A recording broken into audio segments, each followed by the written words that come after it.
match, Our Lady requires our help. Kad ona kaže našu, ona ne misli samo na nas 6 vidioca. When she says our help, it doesn't mean only 6 visionaries. Ona misli na pomoć svih onih koji osjećaju nju kao svoju majku. But help of all those people who feel her as mother. Jer ona kaže da mi možemo promijeniti nevjernike. Because Our Lady says that we are capable to change unbelievers. Ali samo s našom molitvom i samo s našim primjerom. But only with our prayers and our own example. Ona traži da u svoje svakodnevne molitve stavimo na prvo mjesto molitve za nevjernike. Our Lady asks from us to put in our daily prayers in the first place the prayers for unbelievers. Jer ona kaže da većina ružnih stvari koje se dešavaju u svijetu, kao ratovi, razvodi, droga, abortusi, dolazi od nevjernika. Because Our Lady has been emphasizing that most of the bad things in the world, like crime, abortion, divorces, drugs, are coming from unbelievers. I zato ona kaže, kad vi molite za njih, vi molite za vas i za vašu budućnost. That is why Our Lady says when you pray for them, in fact you pray for yourself and your own future. Osim naše molitve, ona traži naš primjer. Beside our prayer, Our Lady is asking our example. Ona ne traži od nas da mi dajemo pridike. She doesn't ask from us to preach. Ona traži da mi našim životom pričamo. She would like from us to talk with our own life. Da nevjernici vide u nama Boga i ljubav Božju. So that unbelievers can see God and God's love within ourselves. Ja bih vas zamolila da to shvatite najozbiljnije. Mirjana says, I would kindly ask of you to accept this in the most serious way. Jer kad biste samo jednom vidjeli suze koje Gospa ima na svom licu radi nevjernika, ja sam sigurna da biste molili sa svim srcem. Because if you were able just once to see the tears on Our Lady's face because of unbelievers, I'm so sure that you would pray from the bottom of your heart. Jer Gospa kaže da je ovo vrijeme odluka. Because Our Lady says that this time is time of decisions. I kaže da je na nama koji kažemo da smo djeca Božja velika odgovornost. And she says that we who call ourselves God's children, we have great responsibility. Kad ona kaže molite za nevjernike, ona bi željela da to bude na njezin način. When Our Lady says pray for unbelievers, she desires that we do it in her way. A to bi bilo da prvo osjetimo ljubav za njih. And that is first to feel love for them. Da osjetimo nevjernike kao svoji braću i sestre koji nisu bili sretni kao mi, da upoznaju ljubav Božju. To feel unbelievers as our own brothers and sisters who were not lucky enough as we were to come to know the love of God. I tek kad to osjetiš, možeš moliti za njih. And only once you feel like that, you will be able to pray for them. Nikada ne suditi, ne kritizirati. We should never judge or criticize them. Jednostavno voliti ih, moliti za njih i staviti ih u Božje ruke. We should simply love them, pray for them, and put them in God's hands. To je najvažnije. That is the most important. Naš životni primjer. The example of our own life. Jer svako od nas ima jednog nevjernika u blizini. Because every one of us has an unbeliever close to us. Ili u kući, ili u susjedstvu, ili na poslu. Maybe in our home, maybe in our neighborhood, maybe in our work. I taj nevjernik je naša odgovornost. And that person simply is our responsibility. Jer Bog je stavio na naš put. Because God put him on our path. I taj nevjernik gleda najmanje pokrete našeg života. And that an unbeliever looks at our every move in our life. Ja ću vam reći jedan simpatičan primjer. Let me give you an interesting example. Mi vidioci, ja osobno, volim ići na ranu misu u Hrvatsku. We visionaries and me especially, I prefer to go to the morning Croatian Mass. Jer tad nema hodočasnika, imamo misu u miru. That is when there are no pilgrims and we can have Mass in peace. Ali mi se više sviđava misa uveče. But I do prefer more the evening International Mass. Pa ponekad odem i na tu. So I do go sometimes to that Mass as well. I zadnji put kad sam bila, And the latest time when I was at that evening Mass, kako imam problema s leđima, vidjela sam malo mjesta i htjela sam sjesti. as I have a problem with my back, I saw just a little bit space on the bench and I wanted to sit. I ja sam sjela. And I sat down. Međutim, sa svih strana tu su sjedili italijanski hodočasnici. However, they were Italian pilgrims sitting there. I svi su se počeli derati na mene. And they all started yelling at me.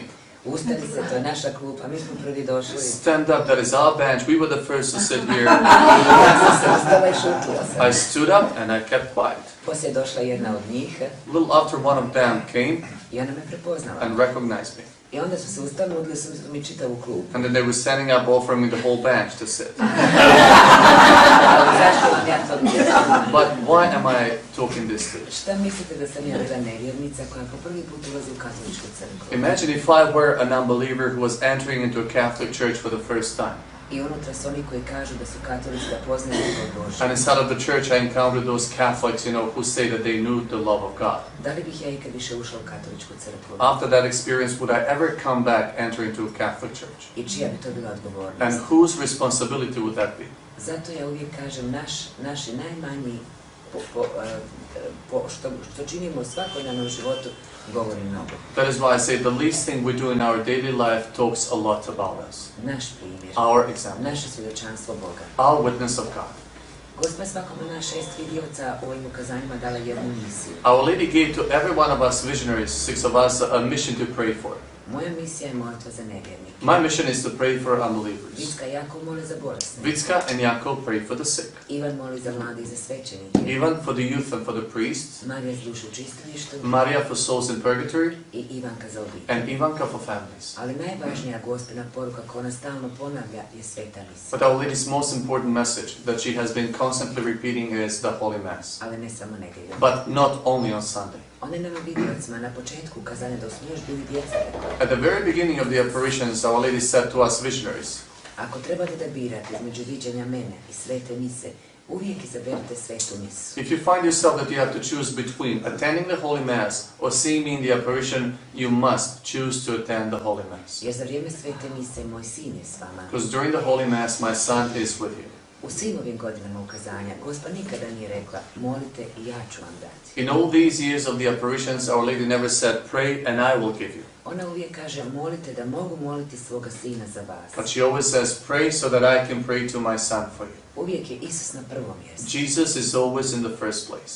Mnogi hodočasnici kad dođu u Medjugorje misle da su mi vidioci privilegirani. Many pilgrims, when they come to Medjugorje, they believe that we visionaries are privileged. Da je dosta reći nama jer nas Bog sluša više nego ostale. They think it's enough to say a word to us because God would accept our prayers better than the prayers of other people. Ali takvo razmišljanje je pogrešno razmišljanje. But that way of thinking is wrong. Jer za Gospu kao za majku ne postoje privilegovana djeca. Because there are no privileged children for Our Lady as Mother.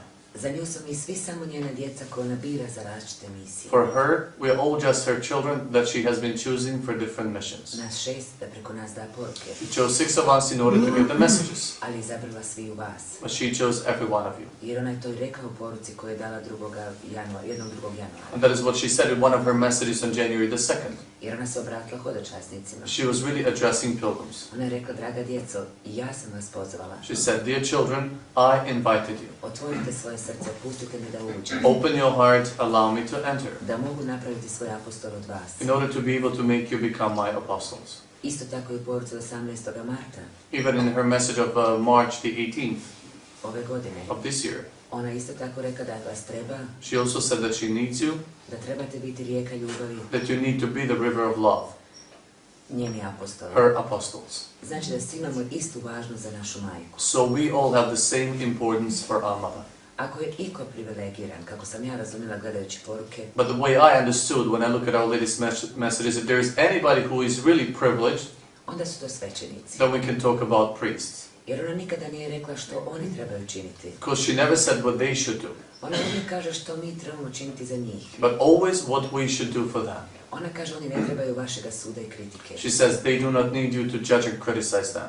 Oni trebaju vaše molitve i ljubavi. They need your prayers and your love. Jer Bog će suditi njih kakvi su bili kao svećenici. Because God will judge them the way they were as priests. Ali će suditi i vas kakav je bio vaš odnos prema svećenicima. But God will judge you the way you treated your priests. Ona kaže ako izgubite poštovanje prema svećenicima, And Our Lady says, if you lose respect for your priests, polako ćete izgubiti prema crkvi i na kraju prema dragom Bogu. little by little you'll lose respect for the church and at the end for dear God as well. Za vrijeme ukazanja svakog drugog mjeseca ona uvijek ističe važnost svećenika. During the apparition on every second of the month, Our Lady always emphasizes the importance of the priest. Kad daje blagoslov, When she gives her blessing, ona kaže ja vam dajem moj majčinski blagoslov. she says, I'm giving you my motherly blessing. A najveći blagoslov koji možete dobiti na zemlji je onaj od svećenika. But the greatest blessing that you can receive on earth is a blessing coming from your priest. To vas moj sin blagosiva. When they bless you, it is my son himself blessing you. Ona isto tako rekla, ne zaboravite moliti za svoje pastire. She also said, do not forget to pray for your shepherds. Kod njih su ruke blagoslovljene od moga sina. Their priestly hands are blessed about my son.